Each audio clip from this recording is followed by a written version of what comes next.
Hey friends, it's Aki Dearest. So one of the things that I wanted to touch upon is that going by the fact that I am like really crazy trying to get ready to go to Japan for a month, is that I may or may not go to what is called a maid cafe in Akihabara, which is basically Anime Central.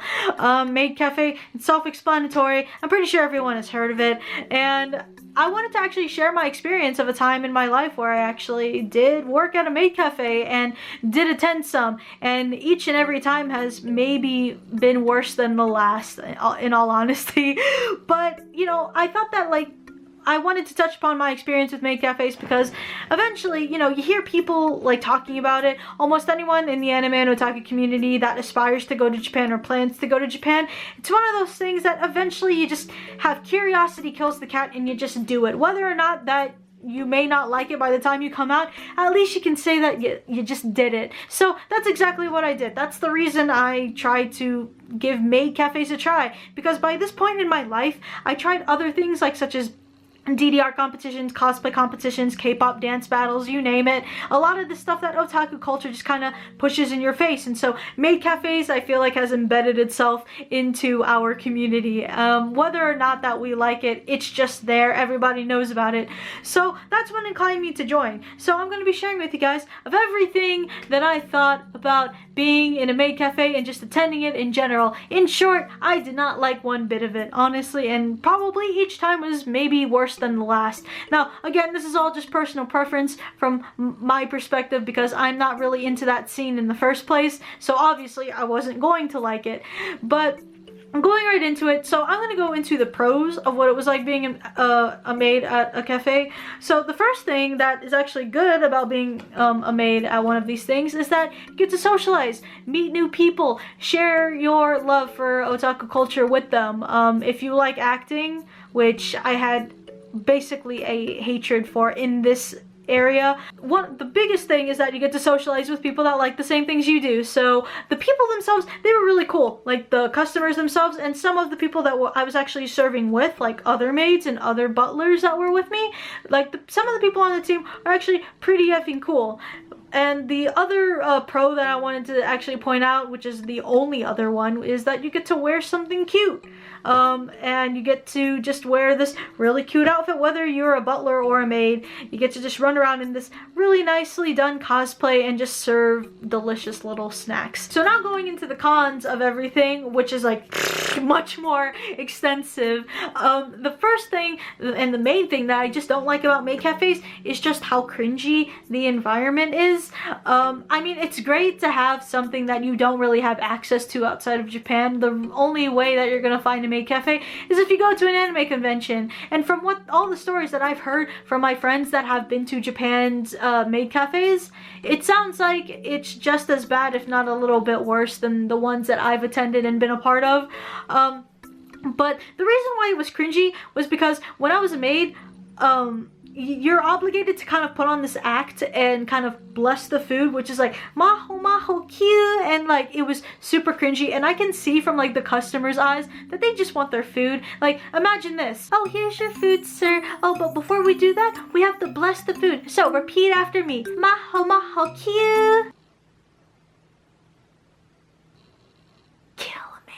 So yeah, it really wasn't pleasant at all. I mean, I feel the cringe coming off of him, he feels the cringe coming off of me, and then you just got this in-between vortex of just cringiness that's just not pleasant for the both of you, and then time just, for some reason, slows down, and the social awkwardness just seems to last longer than needed be. So, I mean, 5 seconds could have passed by, but for all I know, I'm in hell, so it could probably feel like it's lasting for 3 years. That's how it felt for me.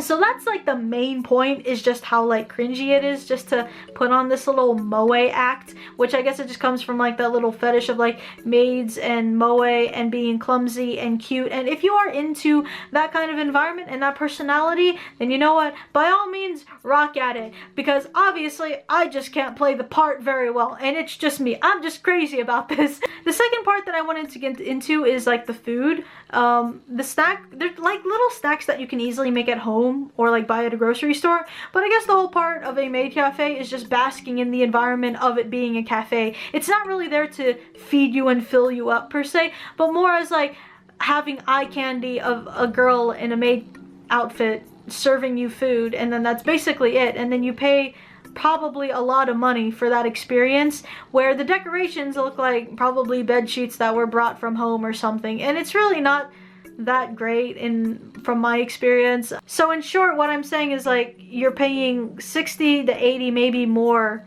dollars for little snacks to be served by people that may not like what they're doing. I mean, given that there are maids that love what they do, alright? Like, maid cafes still exist. Like, obviously people still find this as a really great hobby. And you know what? I'll respect that. Just leave them be. But when you're in a cringy situation like I am, which was actually quite often, and I can just feel it. I didn't do anything. I just stood there and I knew what they were feeling. When you're in that situation, it just makes the whole experience unpleasant. Now, again, I'm speaking from someone that already kind of was looking down upon maid cafes, so when you look for the negatives, you're going to feel the negatives in it. The other negative thing is that there was like lack of communication. So if something went wrong, like if a customer was mad and you didn't really know how to react because you're like in this kind of like fake moe world, you just kind of have to smile and just let it be and just let them be mad. And then when I tried to talk to somebody else to try and take care of the situation, they're just as socially awkward about it, and then now the vortex has now become a black hole. Everyone gets sucked in it, and now we're all just standing there in this abyss, floating in midair of just social awkwardness, and none of us know what to do, and it feels like it's lasting forever. Like, again, 5 seconds could have passed by, but I could have been there for an eternity for all I knew. So in short, maid cafes, what do I think about it? It's a unique experience, and maid cafes just kind of have to exist by this point in the otaku community. They've been around for so long, and it's just kind of like that part that you know is from like Japanese culture that some people just kind of want to test out and embrace. And if you do like it, more power to you. But for me, I'm going to obligate myself to still go to a maid cafe in Japan because I like to experience things outside of my comfort level to just say that I did it. So yeah, if you guys actually did experience maid cafes, or if you have your own pre-assumptions of it, feel free to put it in the comment section down below. But yeah, this was just like a little quick story that I wanted to share with you guys. So I appreciate you guys for watching. Subscribe to my channel for more anime and otaku related content, and I'll see you guys in the next video. Bye! Maho maho cute! Oh god. It's so bad. It's so bad!